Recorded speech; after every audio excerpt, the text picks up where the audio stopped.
እያንዳንዱ የስኬት እርምጃችን ከምንወስናቸው ልዩ ውሳኔዎች ይጀምራል። ዲኤምሲ ላይ ኢንቨስት ሲያደርጉ የረጅም ጊዜ ሴትና ለልጅ ልጆ የነገ ቅርስ ይገነባሉ። በኮሪደር ልማት አሸብርቃ የመሃል ከተማ መዳረሻ በሆነችው ለቡ መብራት ኃይል በቪላ ቤት ስታንዳርድ እየገነባን ባለው ዘመናዊ ምቹና ሰላማዊ የመኖሪያ መንደር ውስጥ ቀድመው ለሚመጡ 20 ደንበኞች የ30% ቅናሽ ማድረጋችንን ስንገልጽ በደስታ ነው። ከስቱዲዮ እስከ ባለ 4 መኝታ ከ8% እስከ 10% ቅድመ ክፍያ ብቻ ማለትም ከ494,000 ብር ጀምሮ ከ60% የባንክ ብድር አገልግሎት ጋር በተለያዩ የፍሎርና የካሬ አማራጮች ያገኛሉ። በከተማው ተመራጭ ቦታ ላይ ምቹና ሰላማዊ ኑሮን ገንብተን ህልሞን ወደ ህይወት እናመጣለን። ለደንበኞች በወጣነው ቅናሽ እንዲስተናገዱ አሁኑኑ በ0950 34 55 56 ላይ ይደውሉ። ዲኤምሲ ሪል ስቴት፣ ደስታው እዚህ ይጀምራል። ይህ አዋዜ ልዩ ሰበር ነው። የሩሲያ ፕሬዝደንት ቭላዲሚር ፑቲን እስራኤል ወይም አሜሪካ የኢራኑን መንፈሳዊ መሪ አሊ ካሚኒን ሊገድሏቸው ይችላሉ በሚለው ጉዳይ ላይ ጋዜጠኞች አስተያየት እንዲሰጡ ላቀረቡላቸው ጥያቄ ይህንን ሊሆን ቢችል እንኳ ብዬ በመላምት እንኳ ልወያይበት አልፈልግም ሲሉ መመለሳቸው ተሰማ። ፑቲን ከሴንት ፒተርስበርግ ዓለም አቀፍ የኢኮኖሚ ፎረም ጎን ለጎን ለጋዜጠኞች በሰጡት መግለጫ ከጥቃቱ መጀመር በኋላ የኢራን ማኅበረሰብ በፖለቲካ አመራሩ ዙሪያ ተሰባስቧል ብለዋል።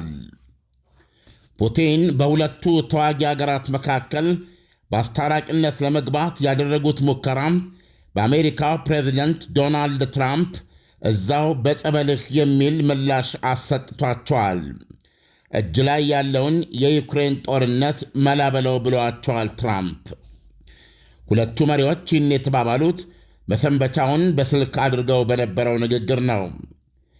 ፑቲን አለኝ የሚሉት መፍትሔ ኢራን ሰላማዊ የኒውክሌር እንቅስቃሴዋም ሳይስተጓጎል እንዲቀጥል የሚያደርግና የአይሁዳዊቷ አገር እስራኤልን ደህንነት በተሟላ መልኩ የሚያረጋግጥ ነው ይላሉ። ፑቲን ጉዳዩ ውስብስብ እንደሆነና መፍትሔ ግን እንደሚኖረው ተናግረዋል። ራሽያ ከኢራን ጋር ባለፈው ጥር ወር ስትራቴጂክ ሽርክና የተፈራረመች ቢሆንም እስካሁን ግን መሳሪያ አልሰጠቻትም። ፑቲን ምንም እንኳ እስራኤል የኢራንን የኒውክሌር ማብለያ ተቋማት ብትደበድብም የሀገሪቱ የኒውክሌር ፕሮግራም ከመሬት በታች ግን ቀጥሏል ይላሉ ፑቲን። እነዚህ የመሬት በታች ፋብሪካዎች አሉ፣ ምንም የሆኑት ነገር የለም ብለዋል ውስጥ አዋቂው ቭላዲሚር ፑቲን። ፑቲን ከዚህም በላይ ከ200 በላይ የሚሆኑት ዜጎቻቸው ራሽያ ሰራሽ በሆነው ቡሻኸር ኒውክሌር ኃይል ተቋም ውስጥ እየሰሩ መሆኑን ገልጸው በደህንነታቸው ላይ ምንም ጉዳት እንዳይደርስ ከእስራኤል መሪዎች ጋር ስምምነት ደርሻለሁ ብለዋል።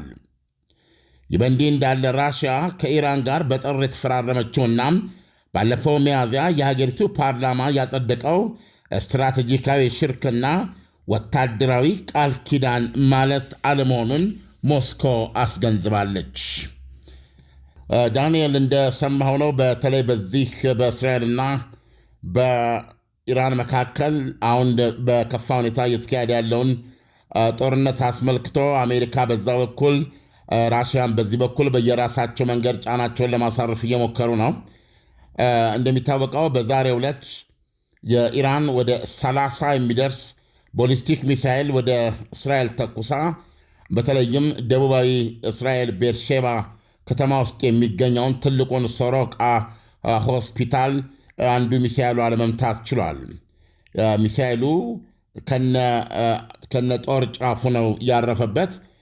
ይሁንና እስካሁን ድረስ በሆስፒታል ውስጥ የደረሰው የመቁሰል አደጋ ወይም ደግሞ ሞት እንዳለና እንደሌለ አልተገለጸም። ነገር ግን አሁን ከማያቸው ዘገባዎች አንጻር ምናልባት ቁስለኞች ሊኖሩ እንደሚችል ይገመታል። ከዚሁ ከፑቲን ጋር በተያያዘ በዛሬው ዕለት ከቻይናው ፕሬዚደንት ሺን ጋር ተደዋውለው ተነጋግረዋል።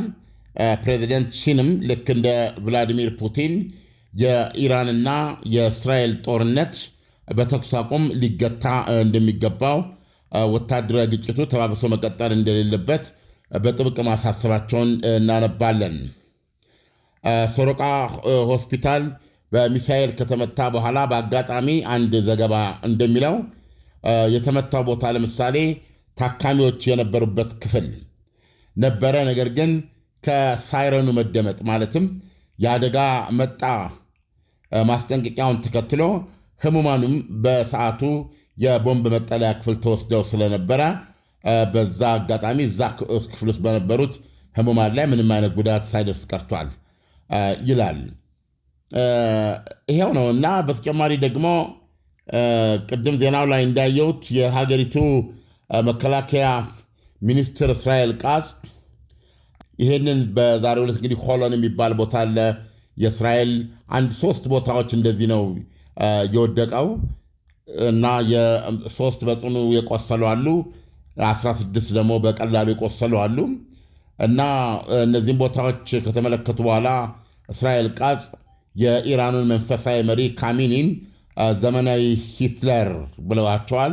በህይወት ሊቀጥል የማይፈቀድለት በማለት አስተያየታቸውን ሰጥተዋል። እንግዲህ ምናልባት ከዚህ ጥቃት በኋላ በነገራችን ላይ እስራኤል ይህንን የሆስፒታሉ ላይ የደረሰውን ጥቃት እዛ ፕሬስ ተቋቁሞ ማለት የመገናኛ የዜና መስጫ ስቱዲዮ ተቋቁሞ ወይም መድረክ ተቋቁሞ ዓለም ኢራን ማን ላይ እንደምትተኩስ ወታደራዊ፣ ፖለቲካዊ ወይም የስለላ ወይም የደህንነት መዋቅሮች ላይ ሳይሆን ማንኛውን ሰላማዊ ሰዎች ላይ ሌላው ቀርቶ ህሙማን ላይ እየተኮሰች መሆኗን ለዓለም የማሳያ መድረክ አድርገው ለመጠቀም በዝግጅት ላይ ናቸው።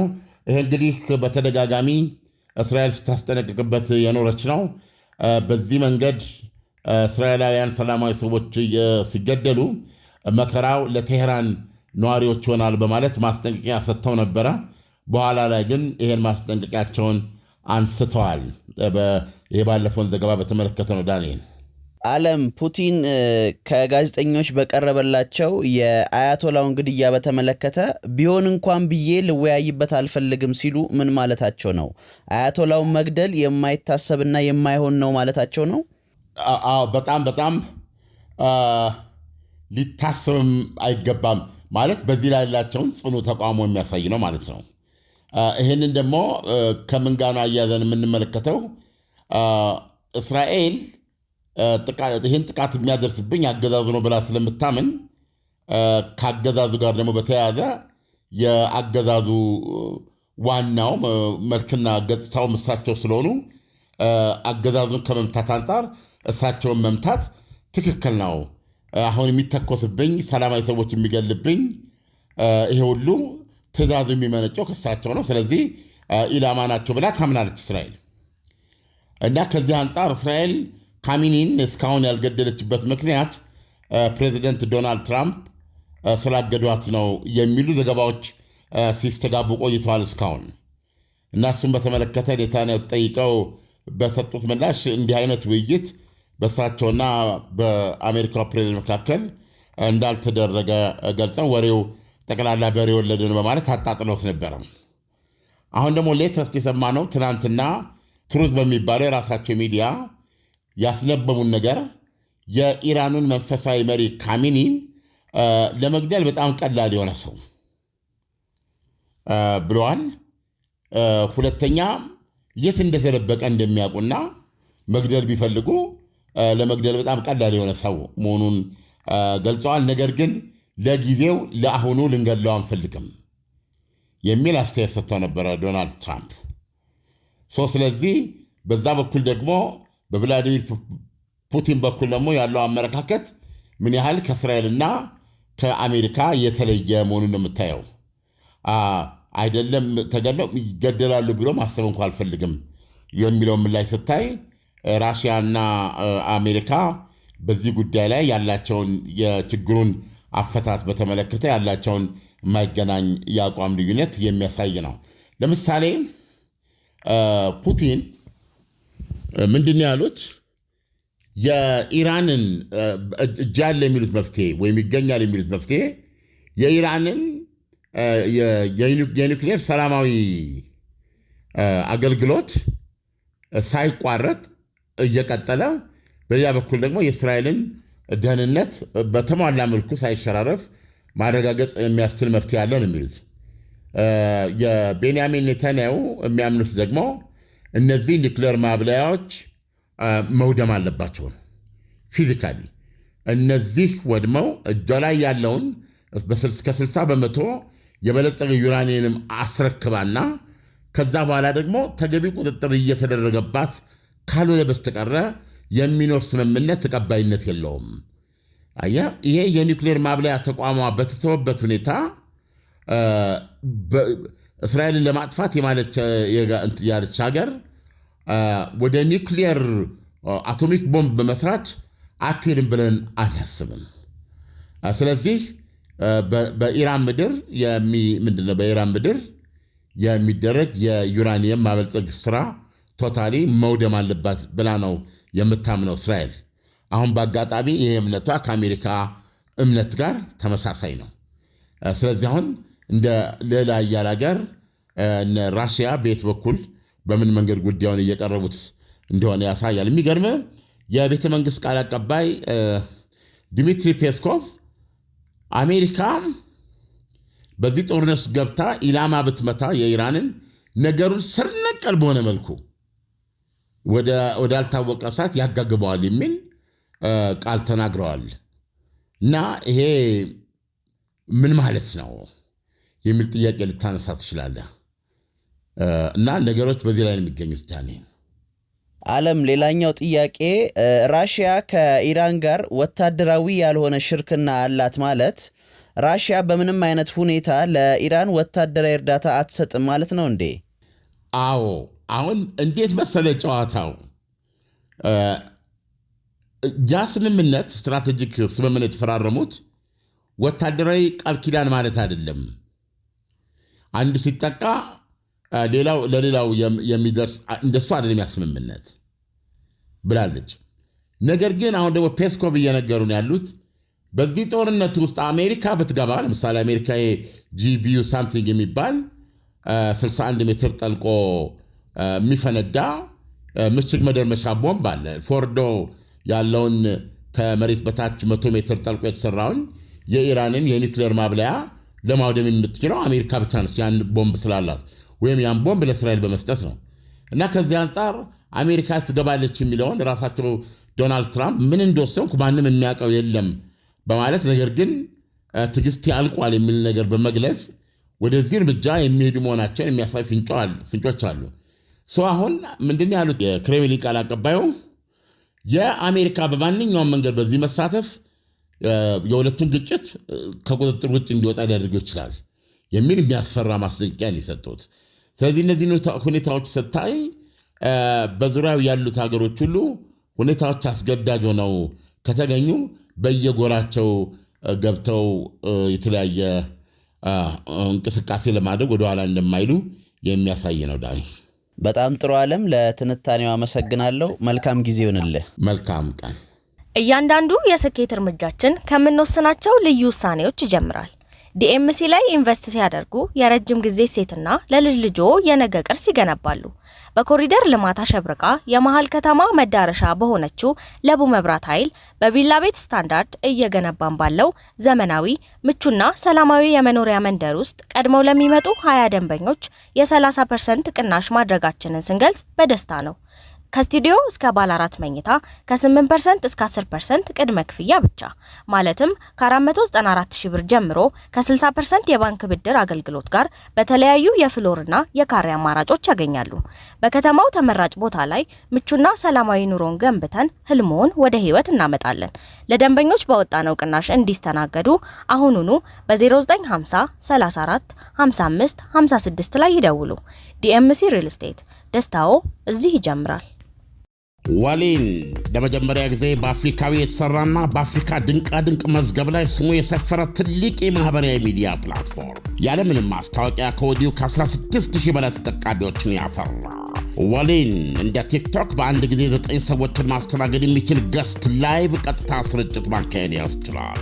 ጊፍት፣ ጌም ማጫወቻ፣ ፊልተር፣ ሜካፕ እና የመሳሰሉት ተሟልተውና ልቀው ይገኛሉ። ሌላው ከሌሎች የማህበራዊ ሚዲያዎች ልዩ የሚያደርገው ደግሞ ላይቭ ወይም የቀጥታ ስርጭቱን እያስተላለፈ ስክሪኑን ለሌሎች ሼር ማድረግ ይችላሉ። ወሊን እንደ ዋትሳፕ እና ቴሌግራም መደዋወልና መጻጣፍ የሚያስችል አፕሊኬሽን ጭምር ነው። ወሊን ትልቁ የማህበራዊ ሚዲያ ፕላትፎርም መጣ። እንደ ዙም እና ጉግል የስብሰባ ማካሄጃ፣ እንደ ፌስቡክ ጽሑፍ፣ ፎቶ እና ቪዲዮ የመሳሰሉትን መለጠፊያ፣ ላይክ፣ ሼር፣ ሐሳብን ማድነቂያ ወይም ማሰራጫ አጠቃቀምን ይዘዋል። ወሊን አሁን እርስዎ ተጠቃሚ ብቻ ሳይሆኑ በቀጥታ ባለድርሻም እንዲሆኑ አክሲዮንን መሸጥ ጀምረዋል። በአሜሪካን ሀገር ፌስቡክ እና አማዞን የተመዘገቡበት ዴልዋር ስቴት በቅርቡ የተመዘገበ ወሊን ኩባንያ የአክሲዮን ሽያጩን ሰኔ 22 2017 በፈረንጅ ጁን 29 2025 ይጀምራል። የምስራች ነው። የአንድ አክሲዮን ዋጋ 100 የአሜሪካን ዶላር ነው። ለመጀመሪያ ዙር ለሽያጩ የተለቀቀው የአክሲዮን ብዛት 20 ሺህ ብቻ ነው። አክሲዮኑን ባለሀብቶች፣ ምሁራንና ማንኛውም ከሊቅ እስከ ደቂቅ ተጠቃሚዎች እንድትገዙ ተጋብዛቸዋል። ለተሟላ መረጃ በስክሪኑ ላይ ባሉት አድራሻዎች ያናግሩን።